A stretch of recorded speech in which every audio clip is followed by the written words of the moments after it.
মেঘলা আকাশ, মাঝে মধ্যে দু এক ফোঁটা বৃষ্টি হচ্ছে। সেই সব উপেক্ষা করে বড়দিনের আনন্দ উপভোগ করতে কাতারে কাতারে মানুষ জড়ো হয়েছেন সমুদ্র সৈকতে। দুদিন আগে থেকেই দীঘার সমস্ত হোটেলে বুকিং শেষ। ঘর পাননি যারা, তাদের অনেকেই বুধবার সকাল সকাল দীঘা পৌঁছে গেছেন।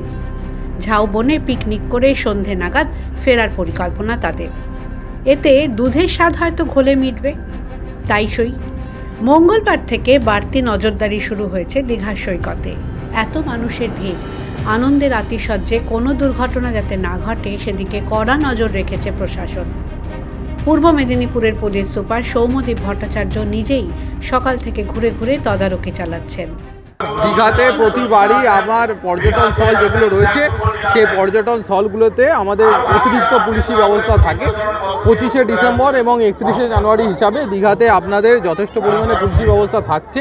আমাদের মেরিন ড্রাইভ রোডে আলাদা করে আমাদের উইনার্স টিম এবং অন্যান্য যে সিসিটিভি ড্রোনের মাধ্যমে দিয়ে নজরদারি চলবে। এছাড়াও সিনিয়র অফিসার, একজন ডিএসপি র্যাঙ্ক, একজন অ্যাডিশনাল এসপি র্যাঙ্ক, যে পর্যটন স্থলগুলো রয়েছে যেমন মন্দারমণি, দীঘা, সেগুলোতে নজর রাখছে। যেটা মেলা রয়েছে, মেলা বা খেলা সমস্ত কিছুই আমাদের সংস্কৃতির একটা অঙ্গ এবং আমার মনে হয় যে গ্রামীণ সংস্কৃতিতে এগুলো দরকার আছে। সেই হিসাবে আমরা প্রত্যেকে যে গ্রামীণ জীবন আছে তার একটা মেলা অপরিহার্য।